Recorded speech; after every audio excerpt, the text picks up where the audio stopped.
Hi everyone, 10th പ്രിലിംസിൻ്റെ SCRT biology സീരീസിലേക്ക് ഏവർക്കും സ്വാഗതം. ഇന്ന് നമ്മൾ നോക്കാൻ പോകുന്നുള്ളത് ചലനത്തിൻ്റെ ജീവശാസ്ത്രം എന്ന് പറയുന്നുള്ള പാഠഭാഗമാണ് കേട്ടോ.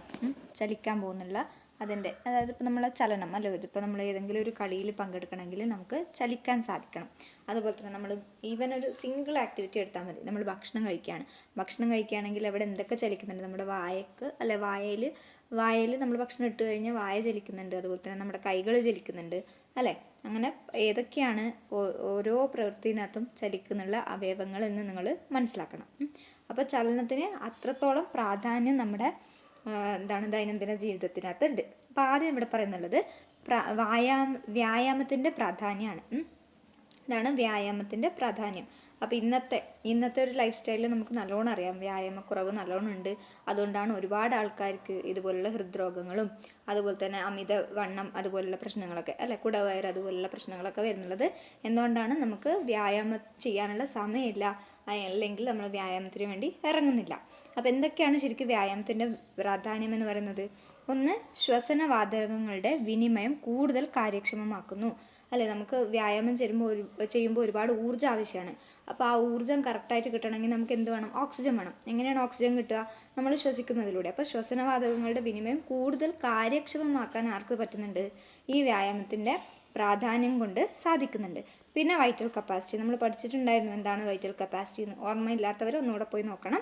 അപ്പോൾ വൈറ്റൽ കപ്പാസിറ്റിയും കൂടുന്നുണ്ട് നമ്മൾ വ്യായാമം ചെയ്യുന്നതോടെ. അതിനുള്ളിൽ എന്താണ്? നമ്മുടെ ശ്വസനവാതകങ്ങളുടെ വിനിമയം കൂടുതൽ നടക്കുന്നുണ്ട്. അതുകൊണ്ട് തന്നെ എന്താണ്? വൈറ്റൽ കപ്പാസിറ്റി കൂടുകയും ചെയ്യുന്നു. പിന്നെ നമുക്കറിയാം, നമ്മൾ പറഞ്ഞല്ലോ ചലിക്കണമെങ്കിൽ എന്ത് വേണം? പേശികളുടെ ആവശ്യമുണ്ട് അല്ലേ.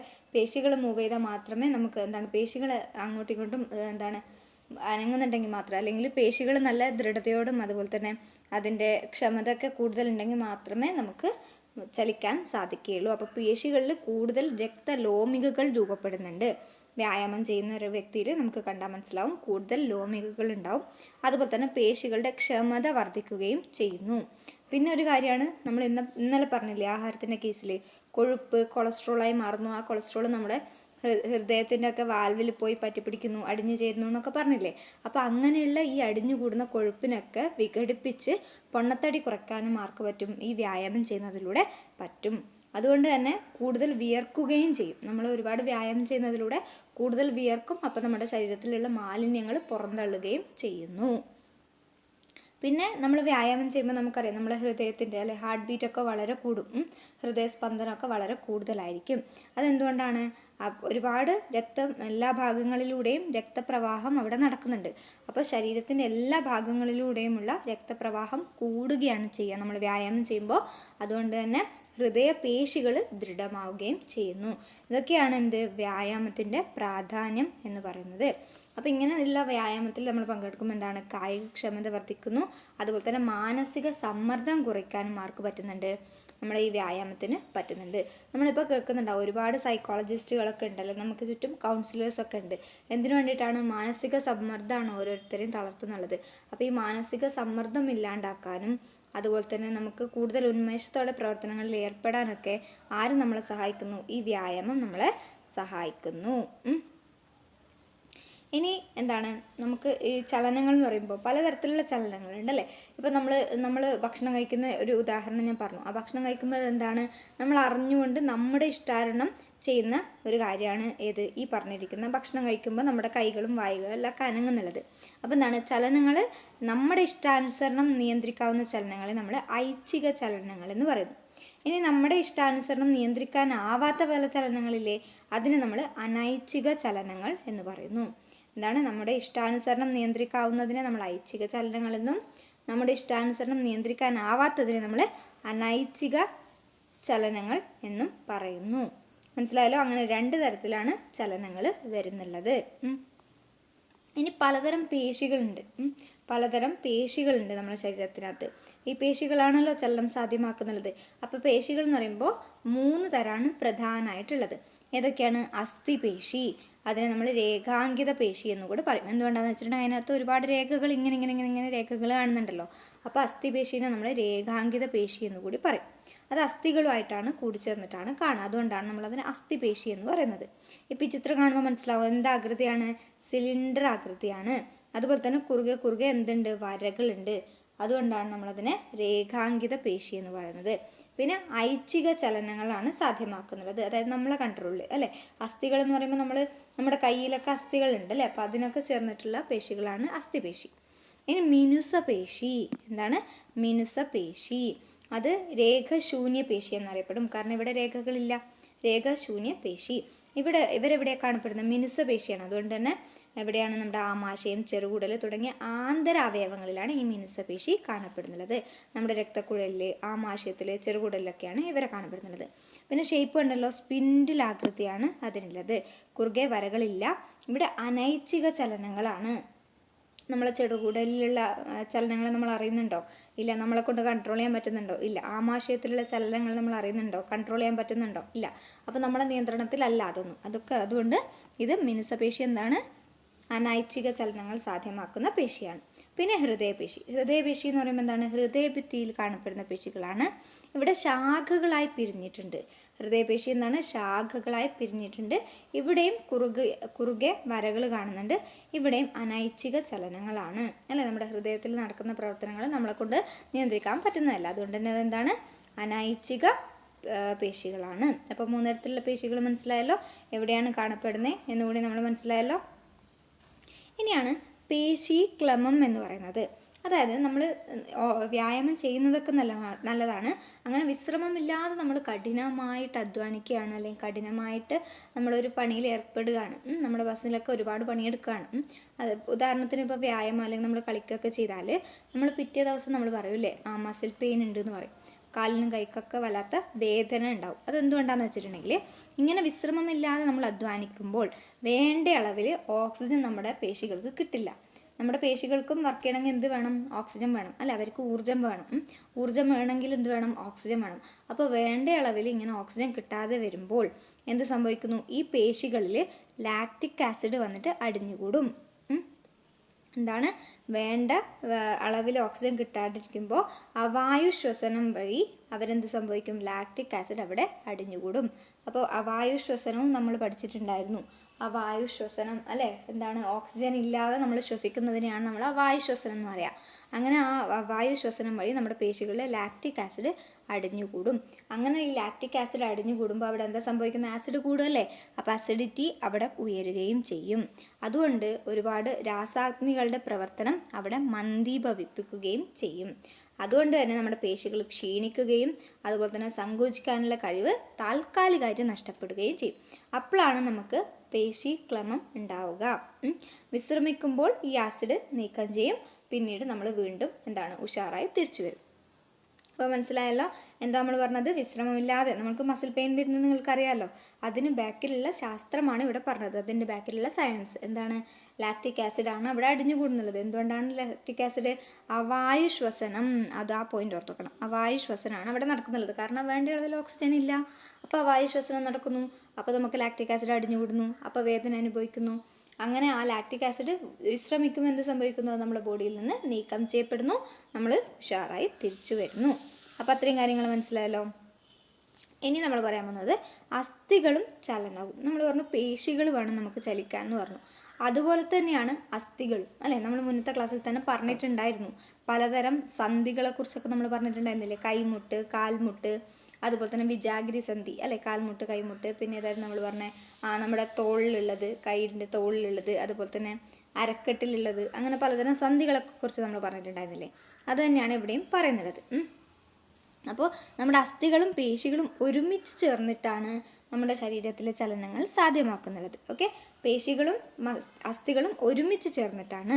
അപ്പോൾ നമുക്കറിയാം 206 അസ്ഥികളാണ് നമ്മുടെ മനുഷ്യ ശരീരത്തിലുള്ളത് അല്ലേ. കഴിഞ്ഞ ക്ലാസ്സിൽ പറഞ്ഞു 300 അസ്ഥികളുണ്ട് ചെറിയ കുട്ടികളിൽ. അത് നമ്മൾ വലുതാവുന്നതിനനുസരിച്ച് ഓരോ എല്ലുകളും എന്താണ് കൂടിച്ചേരും. അങ്ങനെ നമ്മളൊരു അഡൾട്ട് സ്റ്റേജിലെത്തുമ്പോൾ അല്ലെ, ഒരു പ്രായപൂർത്തിയായ കുട്ടിയിൽ എത്ര ഉണ്ടാവും? 206 അസ്ഥികൾ ഉണ്ടാവും. അസ്ഥികളുടെ സ്ഥാനം അനുസരിച്ചിട്ട് മനുഷ്യാസ്ഥികൂടത്തെ അക്ഷാസ്ഥികൂടമെന്നും അനുബന്ധാസ്ഥികൂടമെന്നും തരംതിരിച്ചിരിക്കുന്നു. എന്താണ്? അക്ഷാസ്ഥികൂടമെന്നും അനുബന്ധാസ്ഥികൂടമെന്നും നമ്മൾ അതിനെ തരംതിരിച്ചിട്ടുണ്ട്. അക്ഷാസ്ഥികൂടം അതുപോലെ തന്നെ അനുബന്ധാസ്ഥികൂടം, അങ്ങനെ രണ്ടായിട്ട് നമ്മൾ തരംതിരിച്ചിട്ടുണ്ട്. അതിനകത്ത് നിങ്ങൾക്ക് ഈ ചിത്രത്തിൽ കാണുന്നുണ്ടല്ലോ, അക്ഷാസ്ഥികൂടം തലയോട്, മാറല്, വാരിയല്, നട്ടല്, ഇതൊക്കെ എന്താണ് അക്ഷാസ്ഥികൂടം. അനുബന്ധാണെങ്കിലോ തോൾവലയം, കൈകളിലെ അസ്ഥികൾ, ശ്രോണി വലയം, അതുപോലെ തന്നെ കാലിലെ അസ്ഥികൾ, ഇതൊക്കെ എന്താണ് അനുബന്ധാസ്ഥികൂടം എന്നാണ് നമ്മളതിനെ പറയാം. ഇതെവിടെ എഴുതിയിട്ടുണ്ട്. അസ്ഥികളുടെയും ഈ പേശികളുടെയും സംയോജന പ്രവർത്തനം മൂലമാണ് നമുക്ക് ഓരോ ചലനങ്ങളും സാധ്യമാക്കാൻ പറ്റുന്നുള്ളത്. ഇതിവിടെ കണ്ടോ, ടെൻഡൻ, ഇത് നമ്മുടെ ഒരു എന്താണ് എല്ലാണ്. ടെൻഡനും അതുപോലെ തന്നെ ഇവിടെ നിവർത്തൽ പേശി അയയുമ്പോഴാണ് നമുക്ക് കൈകൾ ഇങ്ങനെ മടക്കാൻ സാധിക്കുന്നത്. ഇവിടെയോ മടക്കൽ പേശി അയയുമ്പോഴാണ് നമുക്ക് നിവർത്തൽ പേശി സങ്കോചിക്കുന്നുള്ളത്. അങ്ങനെ എന്താണ് ഇത് രണ്ടും ഒന്നിച്ചു കൂടി പ്രവർത്തിക്കുമ്പോഴാണ് നമ്മുടെ കയ്യിൽ ചലനം സാധ്യമാവുന്നുള്ളത്. ഇനി സ്റ്റിറോയിഡുകളാണ്. അപ്പോൾ ഇതുപോലുള്ള ബോക്സിൽ കൊടുക്കുന്നതൊക്കെ ഇമ്പോർട്ടൻ്റ് ആണ് കേട്ടോ. അപ്പോൾ സ്റ്റിറോയിഡുകൾ എന്ന് വെച്ചതാണ് ഒരു രാസവസ്തുക്കളാണ്. അതിനെ നമ്മൾ ഔഷധമായിട്ട് ഉപയോഗിക്കാറുണ്ട്. പിന്നെ ചില കായിക താരങ്ങൾ ഈ സ്റ്റിറോയിഡുകളെ ദുരുപയോഗം ചെയ്യുന്നുണ്ട്. നമ്മൾ സാധാരണ സ്റ്റിറോയിഡ് യൂസ് ചെയ്യുന്നപ്പോഴാണ് ഡോക്ടറുടെ നിർദ്ദേശത്തോടു കൂടി. അങ്ങനെ ഡോക്ടറുടെ നിർദ്ദേശത്തോടെ അല്ലാണ്ട് എന്ത് ചെയ്യും, ചില കായിക താരങ്ങൾ അവരെന്ത് ചെയ്യും, ഇതിങ്ങനെ ദുരുപയോഗം ചെയ്യാറുണ്ട്. എന്തിനാന്ന് വെച്ചിട്ടുണ്ടെങ്കിൽ ഇങ്ങനെ നമ്മൾ സ്റ്റിറോയിഡ് കഴിക്കുകയാണെങ്കിൽ എന്ത് സംഭവിക്കും, സ്റ്റിറോയിഡ് നമ്മുടെ ശരീരത്തിൽ കയറിയിട്ടുണ്ടെങ്കിൽ ഊർജ്ജോൽപാദനം കൂടും അല്ലേ. അപ്പോൾ കൂടുതൽ ഊർജ്ജം ഉണ്ടെങ്കിൽ നമുക്ക് ഓട്ട മത്സരത്തിലൊക്കെ നല്ല ഊർജ്ജത്തോടെ നമുക്ക് പങ്കെടുക്കാൻ സാധിക്കും. അതിന് വേണ്ടിയിട്ടാണ് കായിക താരങ്ങൾ ഇങ്ങനെ ചെയ്യുന്നുള്ളത്. ഇത് ഞാൻ ഓട്ട മത്സരം ഒരു ഉദാഹരണമായിട്ട് പറയുന്നതാണ്. ഇപ്പോൾ നമ്മൾ ഫുട്ബോൾ, ക്രിക്കറ്റ് അതുപോലുള്ള മത്സരങ്ങൾ കണ്ടിട്ടില്ലേ. അപ്പോൾ അത്രയും ആ ഒരു കംപ്ലീറ്റ് ആ കളി തുടങ്ങുന്നത് തൊട്ട് കഴിയുന്നത് വരെ അവർ ഊർജ്ജത്തോടെ നിൽക്കാൻ വേണ്ടിയിട്ട് ചില ആൾക്കാർ ഇതുപോലുള്ള സ്റ്റിറോയിഡ്സ് ഉപയോഗിക്കാറുണ്ട്. ഓക്കെ, ശരിക്കും കായിക താരങ്ങൾ താൽക്കാലിക നേട്ടത്തിന് വേണ്ടിയിട്ട് അല്ലെ, ആ ഒരു കുറച്ച് സമയം ആ ഒരു ദിവസത്തെ നേട്ടത്തിന് വേണ്ടിയിട്ടാണ് അതവർ ചെയ്യുന്നുള്ളത്. പക്ഷെ അത് പിൽക്കാലത്ത് എന്ത് സംഭവിക്കും, രക്തസമ്മർദ്ദം, അതുപോലെ തന്നെ ഹൃദയ സംബന്ധമായ തകരാറുകൾ, ലൈംഗിക ഹോർമോണിൻ്റെ ഇംബാലൻസ്, അതായത് അസന്തുലിതാവസ്ഥ തുടങ്ങിയ പ്രത്യാഘാതങ്ങൾ വിസ്മരിക്കപ്പെടുന്നു. ഓക്കെ, ഇത് ഒരേ സമയം തന്നോടും സമൂഹത്തോടും ചെയ്യുന്ന കടുത്ത കുറ്റമാണ്. അതുകൊണ്ട് തന്നെ സ്റ്റിറോയിഡുകൾ രക്ഷകനായിട്ടും ആക്ട് ചെയ്യുന്നുണ്ട്, ശിക്ഷകനായിട്ടും ആക്ട് ചെയ്യുന്നുണ്ട്. നമുക്ക് ആ ഒരു ഗെയിമിനകത്ത് പങ്കെടുക്കുമ്പോൾ അന്നേ ദിവസം നമ്മുടെ രക്ഷകനാണ്, പക്ഷെ അത് പിന്നീട് എന്തായിട്ട് മാറുന്നു, ശിക്ഷകനായിട്ട് മാറുന്നു. പിന്നെ എന്താണ് നമ്മൾ പ്രതിദ്വന്ദ്വി പേശികൾ പഠിക്കാനുണ്ട്. എന്താണ് പ്രതിദ്വന്ദ്വി പേശികൾ നമ്മൾ പഠിക്കാനുണ്ട്. എന്താണെന്ന് വെച്ചിട്ടുണ്ടെങ്കിൽ നമ്മൾ പറഞ്ഞല്ലോ, പേശികൾ അസ്ഥികളുമായിട്ട് കൂടിച്ചേരുമ്പോഴാണ് ചലനങ്ങൾ പൂർണ്ണമായിട്ടും കൈവരിക്കുന്നുള്ളത്, അല്ലാണ്ട് നമുക്ക് ചലിക്കാൻ സാധിക്കില്ല. അപ്പോൾ നമ്മുടെ കയ്യിലെ പേശികൾ ഇപ്പോൾ നമ്മൾ പറഞ്ഞില്ലേ, ഒന്ന് സങ്കോചിക്കുമ്പോൾ മറ്റേത് അയയും, അങ്ങനെ രണ്ടെണ്ണം ഒരുമിച്ച് പ്രവർത്തിക്കുന്നില്ലേ, അതിനെയാണ് നമ്മൾ പ്രതിദ്വന്ദ്വി പേശികൾ എന്ന് പറയാം. എന്താണ് പ്രതിദ്വന്ദ്വി പേശികൾ എന്ന് പറയാം. ഓക്കെ, ഇനി അസ്ഥി സന്ധികളും ചലനവും. എന്താണ് സന്ധികൾ എന്ന് വെച്ചാൽ നമ്മൾ പറഞ്ഞിട്ടുണ്ടായിരുന്നു, അസ്ഥികൾ പരസ്പരം ബന്ധപ്പെട്ടിരിക്കുന്നത് ഈ സന്ധികൾ വഴിയാണ്. ഈ സന്ധികൾ എന്ത് ചെയ്യും, നമ്മുടെ അസ്ഥികൾക്ക് കൂടുതൽ സ്വാതന്ത്ര്യം നൽകി ചലനത്തിൽ പങ്കുചേരാൻ സഹായിക്കുന്നു. പലതരത്തിലുള്ള സന്ധികളുണ്ട്. നമ്മളിപ്പോൾ നേരത്തെ പറഞ്ഞു ഗോളര സന്ധി, അതാണ് നമ്മുടെ തോളിലുള്ളതും അതുപോലെ തന്നെ അരക്കെട്ടിലുള്ളതും. പിന്നെ വിജാഗിരി സന്ധി, ഒരു സൈഡിലേക്ക് മാത്രം തിരിക്കാൻ പറ്റുന്നുള്ളത്, കൈമുട്ട് കാൽമുട്ട് പോലുള്ളത്. പിന്നെ നമ്മുടെ തെന്നി നീങ്ങുന്ന ടൈപ്പുള്ള സന്ധി ഉണ്ട്, അതാണ് നമ്മുടെ എവിടെയുള്ളത്, കൈക്കുഴ കാൽക്കുഴയിലൊക്കെ ഉള്ളത് തെന്നി നീങ്ങുന്ന സന്ധി. പിന്നെ നമ്മൾ പറഞ്ഞത് കീലസന്ധി ഈ ചിത്രത്തിനകത്ത് ഇവിടെ കൊടുത്തിട്ടുണ്ട്. കീലസന്ധി എന്താണ്, നാനാവശത്തേക്ക് തിരിക്കാൻ കഴിയുന്നു, അതിനാണ് നമ്മൾ കീലസന്ധി എന്ന് പറയുന്നത്. ഓക്കെ ആണല്ലോ. അപ്പോൾ ഇത്രയും കാര്യങ്ങളാണ് ഇത് നമ്മൾ സന്ധിൻ്റെ കേസിൽ നമ്മൾ പഠിക്കാനുള്ളത്. ഇനി സന്ധിൻ്റെ കേസിൽ ഇതൊരസ്ഥിയാണ്, ഇത് രണ്ടും തമ്മിൽ കൂടിച്ചേരുന്ന ഭാഗമാണ് ഇവിടെ കൊടുത്തിരിക്കുന്നത്. ഇവിടെ നിങ്ങൾക്ക് ക്യാപ്സ്യൂൾ കാണുന്നുണ്ടാവും. ഈ ക്യാപ്സ്യൂൾ എന്താണ്, ആ സന്ധിയെ പൊതിഞ്ഞ് സംരക്ഷിക്കുന്ന ഒരാളാണ് ക്യാപ്സ്യൂൾ എന്ന് പറയുന്നത്. ഇനി തരുണാസ്ഥി ഉണ്ട്, ഇത് നമ്മൾ പറഞ്ഞിരുന്നു, തരുണാസ്ഥി ഉണ്ട്, അത് അസ്ഥിക്കിടയിലുള്ള ഘർഷണം ഒഴിവാക്കുന്ന ആളാണ് തരുണാസ്ഥി. പിന്നെ സ്നായുക്കളുണ്ട്, അത് അസ്ഥികളെ സ്ഥാനഭ്രംശം സംഭവിക്കാതെ സന്ധിയിൽ ഉറപ്പിച്ച് നിർത്തുന്ന ആൾക്കാരാണ് സ്നായുക്കൾ എന്ന് പറയുന്നത്. ഇത്രയും കാര്യങ്ങൾ നമ്മൾ മുന്നത്തെ ക്ലാസ്സിൽ പഠിച്ചു തന്നെയാണ്. ഇവിടെ സെനോവിയൽ ദ്രവവും സൈനോവിയൽ സ്തരവും നമ്മൾ പഠിച്ചിട്ടില്ല. സൈനോവിയൽ ദ്രവം എന്ന് വെച്ചിട്ടുണ്ടെങ്കിൽ അസ്ഥികൾക്കിടയിൽ ഒരു സ്നേഹകമായി പ്രവർത്തിക്കുന്നുള്ളത് സൈനോവിയൽ ദ്രവമാണ്. ഈ സൈനോവിയൽ സ്തരം എന്ന് വെച്ചാൽ എന്താണ്, സൈനോവിയൽ ദ്രവം സ്രവിപ്പിക്കുന്നുള്ളത് ഈ സൈനോവിയൽ സ്തരമാണ്. ഇത് രണ്ടുമൊന്ന് നോക്കി വെക്കുക. ഇനി നമ്മൾ കേട്ടിട്ടുള്ള ഒരു ആളാണ് സന്ധിവാതം എന്ന് പറയുന്നത്. അതെന്തുകൊണ്ടാണെന്ന് വെച്ചിട്ടുണ്ടെങ്കിൽ ഈ സന്ധികളിൽ എന്തെങ്കിലും അണുബാധയോ അല്ലെങ്കിൽ എന്തെങ്കിലും പരിക്കുകളോ അല്ലെങ്കിൽ നമ്മൾ പ്രായം വരുമ്പോൾ ഉണ്ടാകുന്ന പ്രശ്നങ്ങൾ കൊണ്ടാണ് സന്ധിവാതം നമുക്ക് ഉണ്ടാവാറുള്ളത്. അപ്പോൾ അത് തരുണാസ്ഥിയിലാണ് ആ തകരാറ് വരുന്നുള്ളത്. തരുണാസ്ഥി പറഞ്ഞാൽ എന്താ നമ്മൾ പറഞ്ഞ സന്ധികൾ തമ്മിലുള്ള ഘർഷണം ഒഴിവാക്കാൻ വേണ്ടിയിട്ടുള്ളതാണ് തരുണാസ്ഥി. പിന്നെ അസഹനീയമായ വേദനയും അതുപോലെ തന്നെ സന്ധികൾ ചലിപ്പിക്കാൻ കഴിയാത്ത അവസ്ഥയാണ് സന്ധിവാതത്തിൽ ഉണ്ടാവുക. പിന്നെ അസ്ഥി സ്ഥാനഭ്രംശം ഇത് നമ്മൾ പറഞ്ഞിട്ടുണ്ടായിരുന്നു അല്ലേ. സന്ധികളിലെ അസ്ഥികളിൽ സ്ഥാനമാറ്റം വന്നിട്ടുണ്ടെങ്കിൽ അസ്ഥി സ്ഥാനഭ്രംശമാണ്. പിന്നെ ഉളുക്ക് നമ്മൾ കേട്ടിട്ടുണ്ടല്ലേ, കൈ ഉളുക്കി കഴുത്തുളുക്കി ഇതൊക്കെ ഒരുപാട് കേട്ടിട്ടുണ്ട്. അത് നമ്മുടെ സ്നായുക്കൾ വലിയുകയോ പൊട്ടുകയോ ചെയ്താലാണ് ഈ ഉളുക്ക് ഉണ്ടാവുക. കഠിനമായ വേദനയും നീർവീക്കവും അവിടെ ഉണ്ടാവും. പിന്നെ ഒന്നാണ് ഓസ്റ്റിയോപോറസിസ്.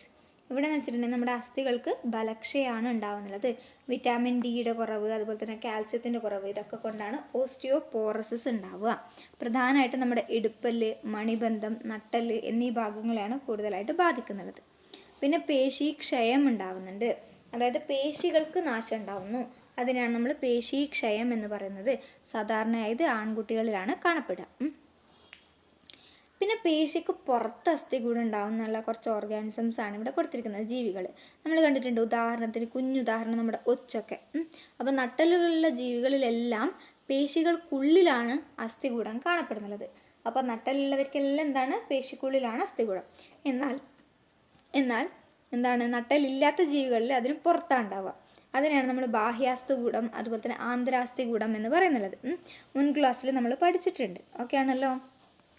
ഇനി അസ്ഥികൂടം ഇല്ലാതെയും ചലിക്കുന്നുണ്ട് അല്ല, അസ്ഥികൂടം ഇല്ലാതെ ചലിക്കുന്നുള്ള ചില ഓർഗാനിസംസും ഉണ്ട്. അതായത് നമ്മുടെ ഈ അമീബ അതുപോലുള്ള ബാക്ടീരിയ പോലുള്ളവ. നമ്മുടെ മണ്ണിരയുടെ ശരീരത്തിൽ 2 തരം പേശികളുണ്ട്, അസ്ഥികളില്ല. 2 തരം പേശികളുണ്ട്, വലയപേശികളും ദീർഘപേശികളും. ഇതൊക്കെയാണ് വലയപേശികളും ദീർഘപേശികളും. ഇവയുടെ ക്രമാനുഗതമായ സങ്കോചവും പൂർവ്വസ്ഥിതി പ്രാപിക്കലും അല്ലെ, അവർ സങ്കോചിക്കുന്നു പൂർവ്വസ്ഥിതി പ്രാപിക്കുന്നു, അങ്ങനെയാണ് മണ്ണിരയുടെ ചലനം നടക്കുന്നുള്ളത്. ഓക്കെ. പിന്നെ സീറ്റകളുണ്ട് ഇവരുടെ ബോഡിക്കകത്ത്, ഇങ്ങനെ കാണുന്നുണ്ടല്ലോ. ഈ സീറ്റകൾ എന്താണ്, അവരും സഞ്ചാരത്തിന് സഹായിക്കുന്നുണ്ട്. പിന്നെ യൂഗ്ലിനയാണ് ഇതിന് എന്തുണ്ട്, ഒരു ഫ്ലജല്ല ഉണ്ട്. അതാണ് അതിൻ്റെ മൂവ്മെൻറ്റിന് വേണ്ടി സഹായിക്കുന്നുള്ളത്. പിന്നെ പാരമീസിയത്തിന് പുറത്ത് എന്താണ്, മൊത്തം ഇങ്ങനെ സിലിയ പോലുള്ള ഒരു വര കാണുന്നില്ലേ, അതിനാണ് നമ്മൾ സിലിയം എന്ന് പറയുന്നത്. സിലിയ. അപ്പോൾ പാരമീസിയത്തിന് സിലിയാണ് സഹായിക്കുന്നുള്ളത്, യൂഗ്ലീനിയാണെങ്കിൽ ഫ്ലജല്ലയാണ് സാധിക്കുന്നുള്ളത്. ഓക്കെ. പിന്നെ ശരീരത്തിൻ്റെ ഏതെങ്കിലും ഒരു ഭാഗത്തിനുണ്ടാകുന്ന സ്ഥാനാന്തരമാണ് ചലനം. ഓക്കെ. ഏതെങ്കിലും ഒരു ഭാഗത്തുണ്ടാകുന്നുള്ള ചലനമാണ്, ഒരു ഭാഗത്തിനുണ്ടാകുന്നുള്ള സ്ഥാനാന്തരമാണ് ചലനം എന്ന് പറയുന്നത്. ശരീരം മൊത്തമായി സ്ഥാനാന്തരണം ചെയ്യുന്നതിന് സഞ്ചാരം എന്ന് പറയുന്നു അല്ലേ. ശരീരത്തിന് മൊത്തമായിട്ട് നമ്മൾ വേറെ സ്ഥലത്തേക്ക് കൊണ്ടുപോവുകയാണെങ്കിൽ അതിന് നമ്മൾ എന്ത് പറയും, സഞ്ചാരം എന്ന് പറയും. അതിനകത്തൊന്നാണ് സഞ്ചാരത്തിൽ നമ്മൾ പഠിക്കാനുള്ള ഒരാളാണ് ആർട്ടിക് ടേൺ എന്ന് പറയുന്നത്. ഇത് ഉത്തര ധ്രുവത്തിൽ നിന്ന് ദക്ഷിണ ധ്രുവത്തിലേക്കും അവിടെ നിന്നും തിരിച്ചും വർഷം തോറും പോയി വരുന്ന ഒരു സഞ്ചാരപ്രിയനാണ് ആർട്ടിക് ടേൺ. എന്താണ്, ഉത്തരധ്രുവം അല്ലെ, നമ്മുടെ ഭൂമിയുടെ ഉത്തരധ്രുവത്തിൽ നിന്ന് ദക്ഷിണ ധ്രുവത്തിലേക്കും ഇവിടുന്ന് തിരിച്ചും ഇങ്ങനെ പോയിക്കൊണ്ടും വന്നുകൊണ്ടിരിക്കുന്ന ഒരാളാണ് ആർട്ടിക് ടേൺ. പിന്നെ മൊണാർക്ക് ശലഭം. എന്താണ്, മൊണാർക്ക് ശലഭം. ഇവർ ഒരു അല്പായുസുള്ളൊരു മനോഹരമായ ശലഭമാണ്. ദേശാന്തര ഗമനത്തിനായി ജീവിതം ഒഴിഞ്ഞു വെച്ചിരിക്കുന്ന ഒരു അല്പായുസുള്ള ഒരു ശലഭമാണ് മൊണാർക്ക് ശലഭം. പിന്നെ ഹംബാക്ക് തിമിംഗലം. എന്താണ്, ഹംബാക്ക് തിമിംഗലം. ഇവർ ഭക്ഷണത്തിന് വേണ്ടിയും അതുപോലെ തന്നെ പ്രജനനത്തിന് വേണ്ടിയിട്ടൊക്കെ 5000 കിലോമീറ്റർ വരെ സ്ഥിരമായിട്ട് സഞ്ചരിക്കുന്നുള്ള ഒരാളാണ് ഹംബാക്ക് തിമിംഗലം എന്ന് പറയുന്നുള്ളത്. ഓക്കെ. പിന്നെ ചോദിക്കുന്നതാണ്, സസ്യങ്ങൾ ചലിക്കുമോ? നമ്മൾ കണ്ടിട്ടുണ്ട് അല്ലെ, ഇത് ശ്രദ്ധിച്ചില്ലേ, വേര് പ്രകാശത്തിൻ്റെ എതിർദിശയിൽ വളരുന്നു. ഇതെവിടെ, നമ്മുടെ കാണ്ഡം പ്രകാശത്തിന് നേരെ വളരുന്നു. ഇപ്പം നമ്മൾ എവിടെയാണോ വെയിലുള്ളത് അതിന് നേരെ ആയിരിക്കും നമ്മൾ ചെടികൾ വളരുക. അതിനകത്ത് അർത്ഥം എന്താണ്, ചെടികളും ചലിക്കുന്നുണ്ട്. പിന്നെ നിങ്ങളിത് പഠിച്ചിട്ടുണ്ടോ എന്നറിയില്ല, ഇവിടെ അണ്ഡാശയം ഉൽപ്പാദിപ്പിക്കുന്ന ചില രാസവസ്തുക്കൾ പരാഗനാളിയെ അണ്ഡാശയത്തിനടുത്തേക്ക് വളരാൻ വേണ്ടി സഹായിക്കുന്നുണ്ട്. ഇതാ ഇങ്ങനെ ഇത് വളരുന്നിട്ടില്ലേ, ആ റെഡ് കളറിൽ കണ്ടില്ലേ, അത് വളരാൻ വേണ്ടി സഹായിക്കുന്നുണ്ട്. അപ്പം അതും ഒരു ചലനമല്ലേ, അവിടെ ഒരു മൂവ്മെൻറ്റ് ഉണ്ടായില്ലേ. ഇതിവിടെ എന്താണ്, നമ്മുടെ വേരുകൾ ജലമുള്ള അടുത്തേക്ക് പോകും, അതും ഒരു ചലനമല്ലേ. ഇവിടെ നമ്മളെ കാണ്ഡം പ്രകാശത്തിന് നേരെ പോകും, അതും ചലനമല്ലേ. പിന്നെ വള്ളിച്ചെടി താങ്ങിൽ ചുറ്റി വളരുന്നുണ്ട്, അല്ലേ, ചുറ്റി വളരുന്നൊക്കെ കണ്ടിട്ടുണ്ടാവും, അത് ചലനമല്ലേ. അതുപോലെ തന്നെ ഇവിടെ കാണ്ഡം ഭൂഗുരുത്വ ബലത്തിന് എതിരായിട്ടാണ് വളരുക, വേരുകൾ ഭൂഗുരുത്വ ബലത്തിന് നേരെയാണ് വളരുക. ഇതൊക്കെ ചെടികളിൽ നമ്മൾ കാണപ്പെടുന്നുള്ള ചില ചലനമാണ്. അപ്പോൾ ഈ ടേബിള് നിങ്ങൾ സസ്യത്തിൻ്റെ കേസിൽ അതൊന്ന് പഠിച്ചു വെച്ചാൽ മതി. അത് നമുക്ക് വലിയ കാര്യമായിട്ടില്ല എങ്കിലും ജസ്റ്റ് ഒന്ന് മനസ്സിലാക്കി വെക്കുക. അപ്പോൾ ഇതിന് ആൻസർ അറിയാവുന്നവരുണ്ടെങ്കിൽ ജസ്റ്റ് ഒന്ന് കമൻറ്റ് ബോക്സിൽ രേഖപ്പെടുത്തുക. അപ്പോൾ ഇന്നത്തെ വീഡിയോ ഇഷ്ടപ്പെട്ടെങ്കിൽ ലൈക്ക് ചെയ്യണം കേട്ടോ. So thank you.